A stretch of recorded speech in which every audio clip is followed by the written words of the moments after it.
É, Bom dia, pessoal do sétimo ano. Hoje a gente vai começar um capítulo novo. Qual o capítulo? Capítulo 4, que vai falar do renascimento cultural.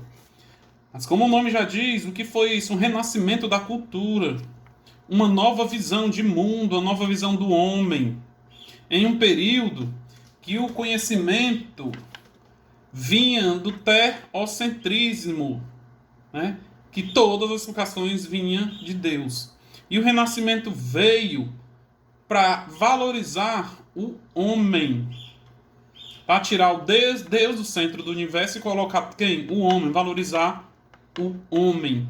Um movimento surgido na Itália, tá? Que se espalhou-se por todo o continente europeu. Tá? E foi um movimento muito importante, principalmente na cultura, mas ficou apenas na cultura? Não. Expandiu-se para outras áreas, né? Até mesmo na medicina, na astronomia, entre outras coisas. Mas vamos ver o que é que o livro de vocês. Vamos falar um pouco o que é que o livro de vocês diz. Pegue aí na página 79, e aí vocês vão ver aí a origem do renascimento cultural. Tá? Vamos acompanhar o que é que o livro diz. Na Idade Média, Deus era considerado o centro de tudo, como eu já falei.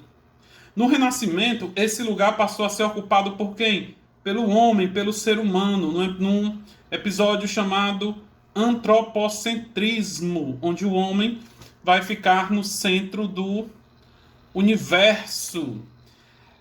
Os renascentistas repercutiram a ideia grega de que o homem é a medida de todas as coisas. E isso deu origem a uma corrente de pensamento chamada humanismo. O nome já diz, humanismo de humano. Mas o que seria esse humanismo? Vamos lá para o livro. Que se iniciou-se na Península Itálica, como eu já falei, devido à urbanização e ao desenvolvimento da burguesia, depois se espalhou por todo o continente. Os textos humanistas foram divulgados graças à invenção da imprensa, que divulgava as ideias do humanismo. Tá? Os humanistas formaram uma grande parte. Os humanistas eram formados em grande parte por membros da elite e da burguesia em ascensão. Buscaram nos textos clássicos o entendimento do ser humano e de sua vida terrena. Então, os humanistas eles foram em busca do que seria uma explicação real, esquecer aqui a filosofia da igreja dizia. Tá? A gente vai ver alguns pensadores como Galileu Galilei, que não sei se deu tempo, se a gente viu o filmezinho dele ano passado, mas vocês vão ver que vai falar muito bem disso. Tá? Qual seriam as características das pessoas na Idade Média? O que as pessoas pensavam? Como eu já falei antes, elas achavam que todas as explicações vinham de Deus, da religião. Vamos aí pegar no texto de novo. As pessoas da Idade Média, em geral, acreditavam que o destino delas era determinado por sua origem e pela vontade de Deus. A partir do Renascimento, porém, começou a se desenvolver uma ideia de que cada indivíduo era responsável pelo seu sucesso ou fracasso. Num episódio chamado individualismo, quer dizer, se você nasce para aquilo, não foi Deus que fez, e sim você mesmo. Você é responsável pelo seu sucesso ou pelo seu fracasso. Tá? Não por acaso, foi a partir do final do século XV que os artistas passaram a assinar suas obras. Antes do Renascimento, as pinturas e esculturas eram produtos de um artesão cujo trabalho, como o nome de todos os outros, era anônimo, pois eram valorizados o trabalho coletivo e o produto artístico final. Quer dizer, só a partir do final do século XV que os artistas passaram a assinar suas obras, porque antes era feito nas companhias de ofício, em um lugar, como uma oficina hoje, como um ateliê. Né? E a partir, quando veio o individualismo, passou-se a assinar essas obras. Tá? Ó. Aí vem falar um pouco do racionalismo. O que é o racionalismo? É você pensar de forma correta. Vamos dar um exemplo, que seria o do racionalismo.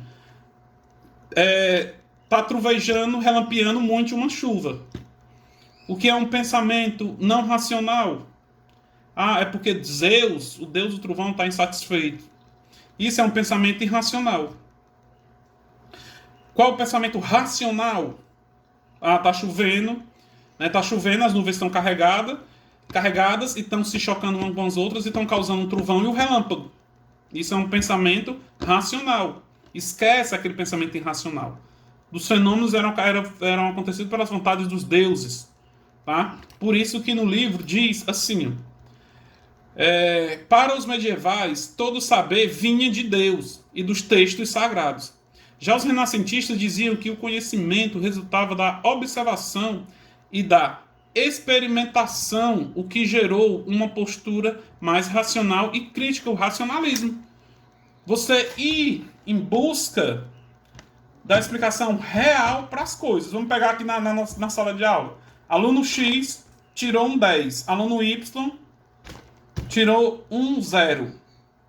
Por que o aluno 10, ou o aluno tirou um 10? Porque Deus quis? Não, vamos pensar no racional, porque ele estudou, ele prestou atenção nas aulas. E o que tirou um 0? É porque não teve sorte? Não, é porque não estudou. Então isso é um pensamento racional. Tá? E também, outra corrente de pensamento surgido foi o otimismo. Vamos ver lá mais ou menos o que foi isso. Durante os séculos XV e XVI, a Europa viveu um intenso período de conquistas e desenvolvimentos, o que levou a euforia e expectativa de acontecimentos positivos. Então, é a mesma coisa que a gente falar de uma pessoa otimista. Né? Dizer, eu vou estudar e vou passar no vestibular. Você tem esse otimismo, mas você vai conseguir, Por quê? Porque você é uma pessoa otimista. Então, o otimismo é você ter perspectivas positivas. Por isso que diz o nome otimismo. Tá? O Renascimento não ficou apenas na Europa.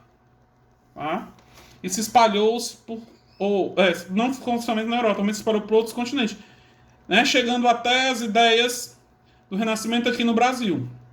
Tá? Mas como eu já expliquei antes, começou o berço do Renascimento Cultural, foi as cidades da Península Itálica, onde hoje é a Itália.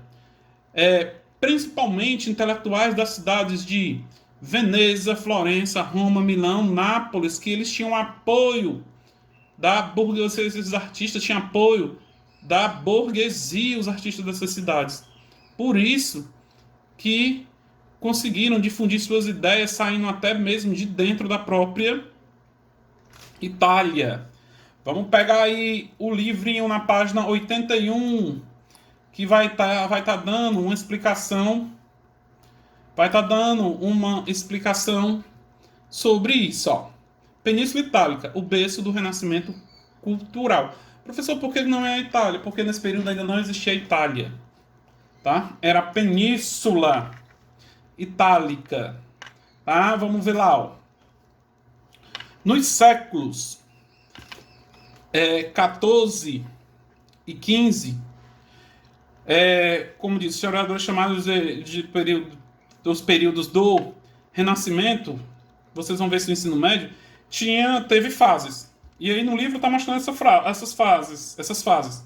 Como o 300, 400 e 500, respectivamente, foram os períodos que ocorreram no Renascimento Cultural nas cidades da Península Itálica. Tá? Vamos ver lá. Ó. Nas cidades da Península Itálica, preservados inúmeros, ou até hoje são preservados inúmeros movimentos, ou monumentos, vestígios das civilizações grego-romana que inspiraram os artistas e pensadores. Incentivou a recuperação das obras das obras e ideias da antiguidade clássica. A gente sabe que a gente viu no passado, no sexto ano, os grandes monumentos do Império Romano, né? As obras de arte, a arte romana. Então, esses artistas renascentistas se basearam também nessas obras para fazer as suas, tá?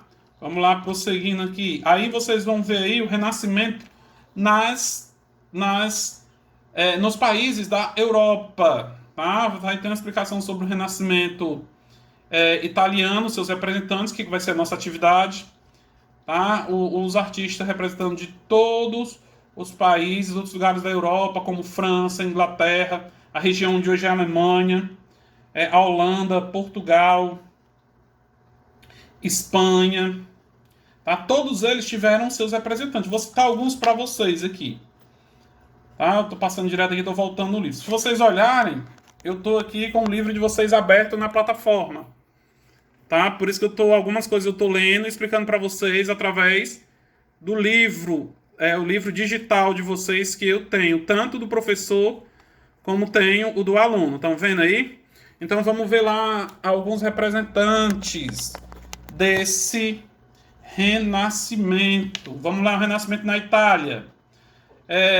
Dante de Alighieri, tá? Outro, Francisco Petrarca, tá? Giovanni Boccaccio, Giotti de Bondone, tá? Sandro, vamos lá, outro, Sandro Botticelli. E um dos principais e mais conhecidos é Leonardo da Vinci, que pintou o quadro A Mona Lisa e a Santa Ceia, tá? Mas também teve lá o cidadão que pintou a Capela Sistina, Michelangelo, também outro muito conhecido. No Renascimento cultural italiano ainda teve Nicolau Maquiavel e Rafael Sanzio. Aí o Renascimento se espalha pela Europa e temos na França François Rabelais, Michel de Montaigne.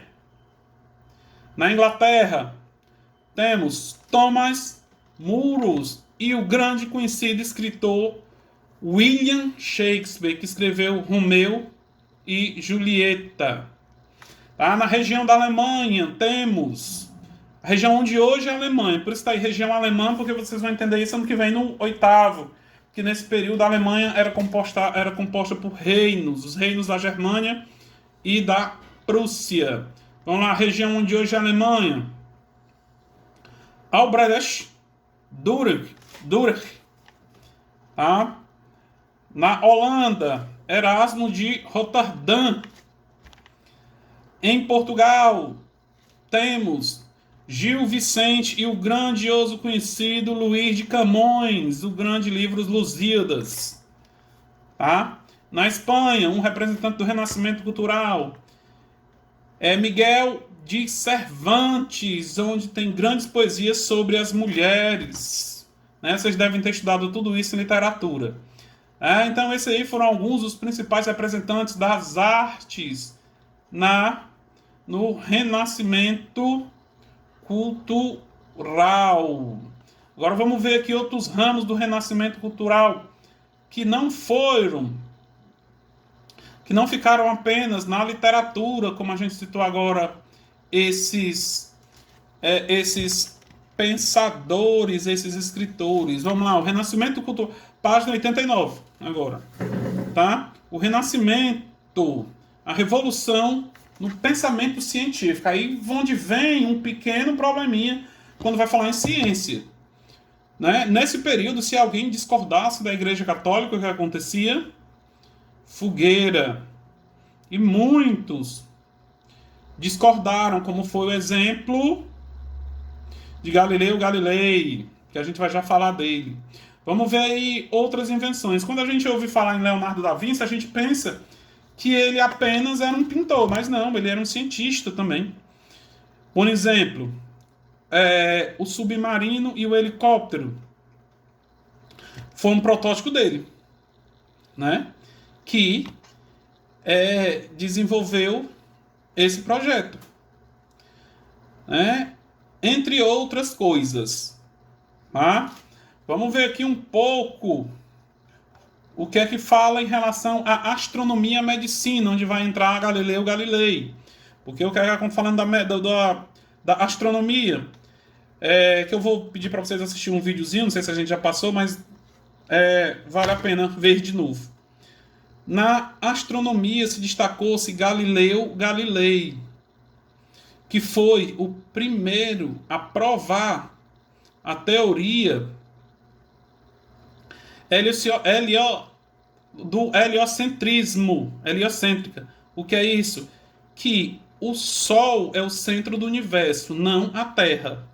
Porque Copérnico, antes dele, já tinha descoberto, mas não conseguiu provar. E Galileu Galilei, quando inventou o estetoscópio, né, a luneta, esses objetos que vê os astros, ele conseguiu provar que a Terra não era o centro do universo, e sim o Sol. Porque antes acreditavam na teoria geocêntrica, que a Terra era o centro do universo, e os astros giravam em torno dela. Tá? Vamos ver agora aqui no livro, na página 90, Astronomia e Medicina. Novos estudos, medições e cálculos feitos pelo italiano Galileu Galilei deram mais precisão à teoria heliocêntrica de Copérnico. Galileu também desafiou diretamente a Igreja, interpretando a seu modo as escrituras, né, sagradas, para provar que elas não eram contrários à sua nova teoria astronômica. Que teoria é essa? Como eu já falei, a Igreja Católica pregava que a Terra era o centro do universo e não o Sol. E Galileu foi lá e discordou e provou por A mais B que ele estava certo. Mas, infelizmente, como no período não podia discordar da Igreja Católica, ele foi julgado pelo Tribunal da Santa Inquisição e foi condenado à prisão perpétua domiciliar. Ele não pôde mais sair de casa. E não pôde escrever mais nada, publicar mais nada em relação às suas descobertas. Resultado, ele continuou escrevendo escondido, e quando ele morreu, as suas publicações foram feitas nos países que não eram católicos, como, por exemplo, a Holanda. Tá? Por Galileu defender sua tese, o que foi que aconteceu com ele? Foi perseguido, preso e condenado pelo Tribunal da Santa Inquisição, como eu já acabei de explicar, que obrigou a renegar suas descobertas. Somente em 1992, agora, recente, foi perdoado oficialmente pelo Papa João Paulo II, que admitiu o equívoco da Igreja Católica na época. Tá, professor, que época era essa? Lá no século XVII. Tá? Vamos falar aqui um pouco de John Kepler. Nascido na atual Alemanha, defendia a ideia que os astros realizavam um movimento elíptico em torno do Sol e não circular. Ele retomou os escritos antigos de pensadores gregos como Ptolomeu. Sua teoria preparou o caminho para a descoberta da lei da gravidade universal de Isaac Newton. Então ele também já desafiou, relendo os textos antigos da Grécia, desafiou as orientações da Igreja Católica. Tá? Vamos ver no campo da médica e biológica, na medicina e na biologia. Quem se destacou? Entre os nomes de destaque estão Miguel Servetti, médico e pesquisador, que pesquisou sobre a circulação sanguínea, e André Venceslau, criador da anatomia como ciência. Por isso, é denominado pai da anatomia moderna. Tá? Então, se vocês se aterem, todos esses movimentos, desde literatura, astronomia, medicina, tudo ocorreu no período do Renascimento Cultural, que deu início na Itália, se espalhou pela Europa e, consequentemente, chegou aos outros continentes. Tá bom? Essa aula eu vou ter que pesquisar no YouTube, porque eu acho que ficou um pouco grande para ir pelo WhatsApp. Vou passar a atividadezinha e qualquer dúvida já sabem. Perguntem no WhatsApp, sempre lembrando, botem o nome completo, a série e a escola. Tá? Até mais, até o nosso próximo encontro, se Deus quiser.